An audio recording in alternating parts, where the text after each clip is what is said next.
Have you ever wondered why someone can be fully present and emotionally available one moment and gone the next? Well, there's a reason for that switch up, and it's not as mysterious as it feels in the moment. Welcome back to The Talking Stage, the podcast where science meets dating. I'm your host, Gabriella. Today we're going to talk about avoidants, what they are, why they form, the different types you'll run into, and what actually triggers their distancing behavior. And before we get into it, let me say this clearly. This episode is not an attack on avoidance. I'm not here to drag anybody's attachment style. We're not here to diagnose your ex or label your situationship. I do not want to turn this into a blame game. The whole point of this is to understand the attachment style so you can recognize it in yourself, in someone you're dating, or in that one person who ghosted you last summer. So if you're avoidant, or you think you might be, or you've dated someone who is, this is a safe space and all are welcome. So on that note, let's get into it. Okay, so let's start at the beginning.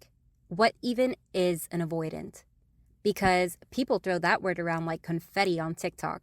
And half the time, they're not even talking about the actual attachment style itself. They're just pissed at their ex. So let's clear it up. An avoidant is someone who, at their core, struggles with emotional closeness. Not because they're necessarily cold or incapable of love, but because their nervous system treats intimacy as a threat. An avoidant's body interprets closeness the way other people's interpret danger. Avoidant attachment is one of the three main attachment styles, and it can form in a few different ways. For some people, it starts early in life. Not always in a dramatic movie-level trauma way, but sometimes in a growing up in a home where emotions weren't talked about kind of way. So the child learns, okay, cool, I'll just handle everything myself. And that becomes their default setting. But avoidant attachment can also develop later in life.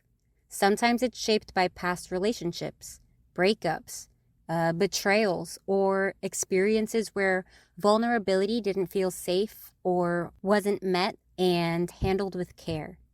Over time, the nervous system adapts by saying, "We are not doing that again," and emotional distance becomes the protective strategy. So when we talk about avoidance, we're not talking about someone who hates relationships in general.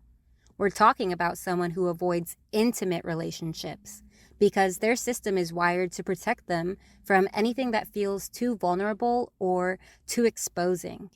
It's a defense mechanism that made sense at one point in their life. Unfortunately, it doesn't always translate well into adulthood or dating. If you've ever watched 500 Days of Summer with Zooey Deschanel and Joseph Gordon-Levitt, you've seen avoidant attachment play out in a way that almost feels too real. Zoe's character, Summer Finn, isn't heartless. She isn't playing games. She genuinely likes Tom. She feels safe and enjoys his company. But the second the relationship starts drifting towards emotional depth or long-term vulnerability, she pulls back. Like during the IKEA scene, where they're play acting as a couple. They're joking, pretending to live together, doing the whole domestic fantasy thing. And Tom is fully in it, like he's engaged, he's imagining a future. But you can literally see Summer freeze for a second. Her energy shifts, she laughs it off, she changes the subject. And then she pulls the moment back into something light and non-committal. She always keeps things casual and undefined, not because she didn't feel anything for Tom, but because closeness triggered something in her that said, this is too much. That's avoidant attachment in real time. Wanting connection, but needing distance to feel safe. And the sad thing is, Tom does what so many people do when they're dating an avoidant. He takes the switch up personally. He starts replaying the moments in his head, wondering what went wrong, if he misread the connection, and if he imagined the spark between them. That's the emotional whiplash avoidants unintentionally create. The other person feels the closeness, but they also feel the sudden drop. It's the same thing that happens in real life when someone goes from texting you every day, making plans, opening up, sharing little pieces of themselves, to suddenly going radio silent. Not because they're over you, but because something about the growing closeness hits that internal alarm. And you're left staring at your phone, trying to figure out what changed, when the truth is, nothing changed. The intimacy just got too close to that invisible line. Avoidant attachment is like trying to hug someone whose instinct is to flinch. Not because they don't want to hug you, but because their body learned a long time ago that closeness isn't safe. So they pull back without meaning to. And you're left trying to make sense of a reaction that was never actually about you at all. And that's why understanding them matters. Because once you realize that an avoidance behavior is a defense mechanism and not a personal attack or a direct reflection of your self-worth, that you didn't imagine the entire connection and it wasn't all in your head, everything starts making a little more sense. You stop internalizing the silence. You stop blaming yourself for the shift, and you start seeing the pattern for what it is, a nervous system trying to protect itself, even if the way it does that ends up hurting others and ending relationships. So the real question is, how does avoidant attachment form in the first place?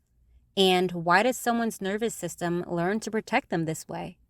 Well, to understand that, we need to look at the psychology underneath it, the wiring, the early experiences, the emotional blueprints that get baked in long before anyone starts dating. All right, so let's talk about the psychology behind avoidant attachment. Not the behaviors, not the patterns, not the red flags, but the actual wiring underneath it. Because it's not like avoidant attachment is a personality flaw. It isn't. It's a nervous system response. It's the body doing what it learned to do in order to survive emotional overload. At the most basic level, your nervous system has one job: to keep you safe. And it learns what safe means way before you ever start dating. For some people, closeness and connection feels calming. Some people want nothing more than to be seen, like truly seen, because their body interprets intimacy as safety, like something that actually feels good to lean into. But for someone with avoidant attachment, the nervous system learned the opposite. It learned that closeness is unpredictable, that vulnerability comes with consequences, and depending on someone, can lead to disappointment or emotional discomfort. So instead of moving towards connection, their instinct is to move away from it.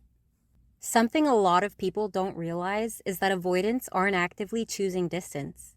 They're not sitting there thinking, let me confuse the fuck out of this person and ruin my relationship. What actually happens is physiological. Their heart rate spikes, their muscles tense up, their breathing changes, their brain shifts into self-protection mode. Their body essentially starts sending signals that say, back the fuck up, create space, regulate alone. It's the same biological system that activates when someone else feels danger. Except for avoidance, the danger is emotional closeness. And because all of this is happening in the body, not the conscious mind, they often don't even realize that they're doing it. This is why avoidants often feel calmer when they're alone. Solitude is where their nervous system resets. It's where they can breathe and regulate without feeling overwhelmed by someone else's emotional presence. Being alone isn't about rejecting the other person. It's about stabilizing and regulating themselves. And this wiring doesn't just come out of nowhere. It's often shaped by early emotional experiences. Not necessarily trauma-based, but repeated moments where closeness didn't feel steady enough to rely on. Maybe vulnerability wasn't modeled. Maybe independence was praised more than connection. Or maybe the adults around them were physically present, but emotionally unavailable. Over time, the nervous system learns. I'm safest when I rely on myself. And that becomes the blueprint, not because the child didn't want closeness, but because closeness didn't feel predictable enough to trust. So the body adapts and builds a strategy. And here's the thing. The avoidance nervous system genuinely believes it's helping. It thinks distance and safety are the exact same thing. It thinks independence is the same thing as control. It actually thinks shutting down is the best way to prevent emotional overload. So when intimacy increases, an avoidant instinctively pulls away and shuts down. This is one of the reasons why avoidants struggle with emotional conversations. It's not that they don't care, it's that their body is overwhelmed. Their system is trying to regulate by creating space. And the more intense the emotional moment feels, even if it's a positive one, the more their body pushes them towards distance. It's also why avoidance can be incredibly warm and connected at the very beginning of a relationship. Early on, the stakes are essentially non-existent. There's no vulnerability yet. And since there's no emotional exposure, their nervous system isn't activated yet. But of course, as the relationship deepens and the emotional stakes rise, as the other person becomes more important, the avoidance system starts to panic. Not consciously, physiologically. Avoidant attachment is like having a smoke alarm that goes off at steam instead of fire. The system is trying to protect, but it's misreading the situation. It's reacting to closeness as if it's danger, regardless of whether or not that closeness is safe and invited. And when the alarm goes off, the avoidant does what they've always done. They create distance. They shut down. They withdraw. They go quiet. They focus on work. They get lost in hobbies. They retreat into themselves, not because they're suddenly not interested anymore, but because their body is trying to regulate. This is why avoidants always say things like, I need space, or this is too much for me, or I don't know what I'm feeling. Their nervous system is overloaded. Their emotional bandwidth is maxed out. And here's the part that I want anyone who's ever dated an avoidant to take away. Their pullback is in no way a reflection of your worth. It is not a sign that the connection was fake, nor is it proof that you imagined the intimacy. It's just their nervous system doing what it was trained to do. Protect them from a level of vulnerability they never learned how to tolerate. Avoidant attachment doesn't look the same in everyone. There are multiple types, and each type learned a different version of protection. So the wiring is similar, but the expression is not. Now that we've covered the wiring, we can get into what it feels like for the avoidant and what it looks like to the person dating them. Let's start with the dismissive avoidant, the one most people think of when they hear the word avoidant. Internally, this person feels safest when they're in control. Their nervous system stays calmer when everything is predictable and self-managed. They don't usually feel their emotions in real time. They feel them later, once they're alone, if they even feel them at all. So the idea of relying on someone isn't comforting to them. It's the emotional equivalent of stepping on Legos. On the outside, this person can look calm and put together, very self-contained. They're present, but not always emotionally available. They can be hard to read or hard to reach, not because they're uninterested, but because deeper emotional moments activate their system in a way they don't consciously recognize. So from the outside, it can seem like they're there, but not actually with you. Then there's the fearful avoidant, the one with the push-pull nervous system. Internally, they have two competing instincts, the part that craves closeness and the part that panics when they get it. Their system flips between come closer and back the fuck up, and they feel emotions very intensely, but don't always know what to do with them. They learn that closeness can feel good, but it can also feel unpredictable or suffocating, so they never fully relax into it. Externally, this can feel like emotional whiplash. One moment they're present, and the next moment they're overwhelmed or pulling away. It's not intentional, it's their nervous system switching survival strategies. Unfortunately, for the person dating them, it can feel confusing or inconsistent, even though the connection might be real. And lastly, there's the dismissive secure hybrid, the avoidant who looks secure at first. Internally, this person can do closeness. They can communicate, they can show up, but only to a certain depth. Their nervous system has a threshold. Once the emotional stakes rise, their avoidant wiring kicks in. They're not avoidant all the time, they're avoidant at a certain level of intimacy. From the outside, this can feel like everything is great until it suddenly isn't. They don't disappear, but they do pull back just enough for you to feel it. They're present, but slightly guarded. They slow down when things get emotionally real. It's not inconsistency, it's their system hitting a limit it never learned to stretch. So even though all avoidants share the same core wiring, the instinct to protect themselves through distance, the way they show that and the way that wiring feels internally depends on the type. Some avoidants shut down, some push and pull, some look secure until the emotional depth increases. But underneath all of it is the exact same story. Their nervous system decided that closeness wasn't safe enough to trust. All right, guys, let's get into the part of the episode where we bring in the receipts, the actual research, because it's one thing to understand the concept, but it's another to look at the data and see how consistently these patterns show up in real people, real relationships, and real studies. This is your data analysis segment, where we take the chaos of modern dating and back it up with real science. Now, when we talk about avoidant attachment, we're not talking about something rare. In fact, avoidant attachment is one of the most common insecure styles in adulthood. Research shows that about 25% of adults fall into the avoidant dismissive category. And when you zoom out to all insecure attachment styles combined, avoidant, anxious, fearful, that number jumps to 41% of adults, with secure attachment making up the remaining 59%. So if you've dated an avoidant before, statistically speaking, you weren't unlucky. You were dating within the statistical average. Research also shows how avoidant attachment functions in the body.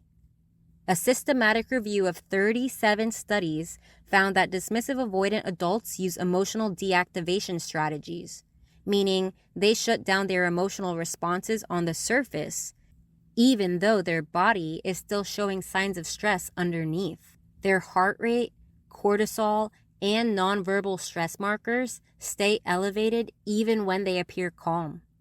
Avoidants look regulated, but physiologically, they are not. Fearful avoidant attachment tells a different story. It's less common, but more intense. Studies show that the fearful avoidant patterns appear in a smaller percentage of the general population, but in clinical samples, like people dealing with trauma or high emotional dysregulation, the rates can jump dramatically.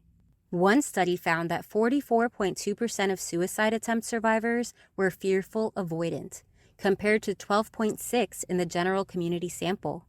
Another study found that 51% of veterans with PTSD showed anxious avoidant patterns, including fearful avoidant traits. So fearful avoidant wiring is strongly linked to trauma exposure and emotional unpredictability. Relationship outcomes paint the same picture. Couples with an avoidant partner report about 35% lower intimacy levels compared to couples without an avoidant attachment in the mix. Avoidant attachment is also linked to 1.8 times higher risk of developing anxiety disorders in adulthood. So the same wiring that protects them from emotional closeness can also make them more vulnerable to internal stress over time. Emotional processing follows the same pattern. Avoidant individuals consistently report lower emotional awareness and slower emotional processing, and physiological studies back that up. Their bodies show delayed emotional activation, meaning they often don't feel their emotions until hours later, if they allow themselves to feel anything at all. A meta-analysis of American college students found that dismissive avoidant attachment jumped from 11.9 in 1988 to 18.6 in 2011. That's a huge shift in just a couple of decades. During that same window, secure attachment dropped from 49% to 41%. So not only are avoidant patterns increasing, secure patterns are decreasing right alongside them. We are not imagining the cultural shift, you guys. The data literally shows we are becoming more avoidant over time. When you look at early development research, the numbers tell a really clear story. About 70% of insecurely attached children had unresponsive caregivers in infancy. Not abusive, not dramatic, just consistently emotionally unavailable. And on the flip side, maternal sensitivity predicts secure attachment in about 65% of cases by 12 months. That's how early the nervous system starts learning what connection feels like. So when we talk about avoidant attachment, what we're actually talking about is a nervous system that adapted to its environment way before it even had language. Before we wrap it up for the day, we are going to play a little game. It's called avoidance or disinterest. Because listen, avoidance and disinterest can look identical from the outside, but the reason behind the behavior, completely different universe. So I'm going to give you a scenario, and you, yes, you, listening, you're going to guess out loud. Is this avoidant attachment, or is he just not that into you? Let's play. Okay, guys, here's our first scenario. You go on a great date. He's into it. You're into it. He kisses you goodnight, says he had an amazing time, texts you when he gets home, and then nothing. He leaves you on red for 3 days. Okay, guess out loud. The answer to this one is usually he's just not that into you. Avoidant attachment doesn't erase interest. It complicates closeness. So if he was genuinely activated by the date, he'd pull back after intimacy deepens, not immediately after a first date high. A 3-day silence after a great first date isn't nervous system overwhelm. It's I liked the date, but not enough to pursue you. Okay, next scenario. You ask, so what are we doing? And he hits you with, I don't know, every single time. So the answer to this one, if he's constantly saying, I don't know, every time you're trying to figure out what the relationship status is, it's usually avoidance. It's not always avoidance of you. Sometimes it's avoidance of their own internal state. Avoidant nervous systems don't do instant emotional clarity. They do delayed processing. So I don't know can genuinely mean my emotions haven't loaded yet. If he wasn't into you, he'd say something direct, like, I'm not looking for anything serious. I don't know is avoidant limbo. Okay, we're going to keep them coming. The next one. This one is the hot and cold switch. 1 week he's warm, present, texting you good morning, making plans. The next week he's distant. He's quiet. Maybe he feels emotionally unplugged. This one is usually avoidant. Disinterest doesn't swing. Disinterest is steady. It's consistently low effort. Hot-cold energy is almost always about emotional activation followed by emotional retreat. That's avoidant wiring trying to regulate closeness. Okay, next one. He tells you, I'm just not emotional like that. He says it casually, like it's a personality trait. Again, this one is probably avoidant. I'm not emotional like that is rarely about not caring. It's usually about not accessing emotions in real time. Disinterested men don't need to explain their emotional range. They just don't engage. If he's labeling himself, that's avoidant emotional delay, not apathy. The next scenario is he keeps saying he's busy. Too busy to talk, too busy to plan, too busy to connect. This one is usually he's just not that into you. Avoidant people don't hide behind busy. They hide behind distance, not excuses. If he's into you but avoidant, he'll still orbit. He'll still check in. He'll still hover. I'm busy as a chronic excuse is someone who doesn't want to prioritize you, not someone overwhelmed by closeness. Okay, I've got 3 more for you guys. The next scenario. You bring up something vulnerable, something real, and he goes quiet. Not angry, not dismissive, just gone. Okay, this one is avoidant. Emotional shutdown is a physiological response, not a preference. Disinterested men don't shut down. They disengage. They change the subject. They redirect. They get annoyed. Avoidant shutdown is more like a my nervous system just hit the brakes kind of moment. Next scenario. He doesn't want to commit, but he also does not want to let you go. He wants you, but not too close. Yes, this one is avoidant. Disinterest doesn't hold on. Disinterest lets go easily. Avoidance holds on loosely, not because they're uninterested, but because closeness feels overwhelming and distance feels safer. That push-pull tension is classic avoidant internal conflict. Okay, guys, here's the final scenario. He keeps saying, we should hang out sometime, but he never actually makes plans. This one is, he's just not that into you. Avoidant people avoid intimacy, not logistics. If he wanted to see you but was avoidant, he'd still make the plans, and then he'd get overwhelmed after the closeness. We should hang out sometime with no follow-through is someone who likes the idea of you, but not the reality. So here's the big takeaway from this little game. Avoidance and disinterest can look the same on the surface, but the motivation underneath is completely different. Disinterest is about not wanting you.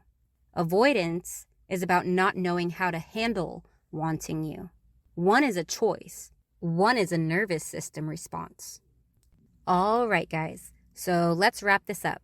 Today wasn't about diagnosing anyone or turning attachment theory into a personality quiz. It was about giving you context, real grounded context, for something that shows up in modern dating way more often than people realize. Avoidant attachment isn't random, and it isn't mysterious.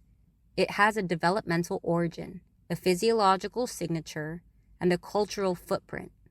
The truth is, a lot of people are walking around with emotional wiring that doesn't match the way they want to show up in relationships. They want connection, but their internal system doesn't support the kind of intimacy they think they should be able to handle. And that mismatch creates a lot of tension.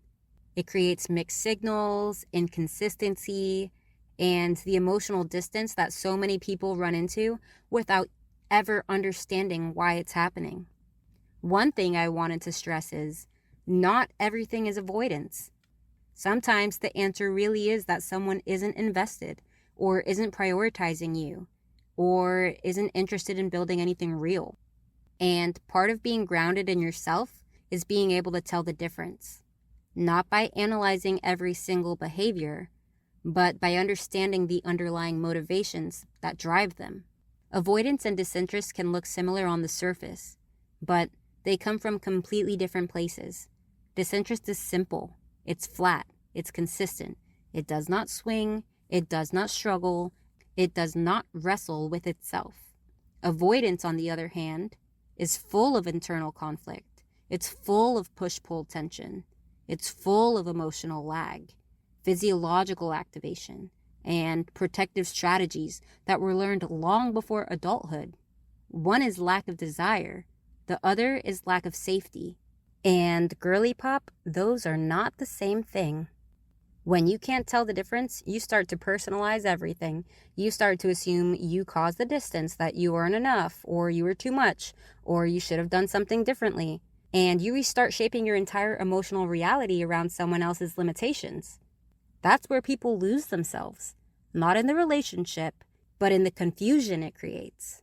Understanding avoidant attachment isn't about excusing anyone's behavior. It's not about holding space for someone who isn't meeting you where you are or waiting for someone to change. It's about clarity. It's about knowing what's yours and what isn't. It's about recognizing when something is a capacity issue versus when something is a compatibility issue. And it's about giving yourself permission to stop internalizing someone else's emotional bandwidth as a reflection of your own worth. Your worth isn't determined by someone else's availability. Your value is not measured by how much someone can or can't show up. And your lovability isn't defined by someone else's emotional skill set. You don't become less deserving of connection just because someone else doesn't have the capacity to offer it. So, as we close out this episode, I want you to hold on to one thing. You are allowed to want connection that feels consistent, reciprocal, and emotionally present. You're allowed to want clarity and stability. You are allowed to want someone who can meet you where you are without making you shrink or wait or guess. And you don't ever have to apologize for that. Now, next week, we're going to get into the part everyone thinks they already understand. The actual pattern, the signs, the cycles, the things people point to when they say, oh yeah, he's an avoidant. But we're going to do it in a way that's grounded and accurate. Because believe it or not, attachment is not a meme. It's not a buzzword. It's a real psychological framework. And if we're going to talk about it, we're going to talk about it correctly. So that's where we'll leave it for today. Take what makes sense, leave what doesn't, and let the information do what it needs to do. You don't have to go back and analyze every relationship you've ever been in, and you don't have to turn this into homework. Just move forward with a sharper understanding of what you're actually looking at when distance shows up, and also what you're not responsible for. If this episode helped you think differently about the way you've been interpreting connection, well, that's the whole point. This has been The Talking Stage. Thank you for listening, thank you for thinking, and thank you for raising the bar with me. Make sure you're subscribed so you don't miss out on next week's episode. See you next time.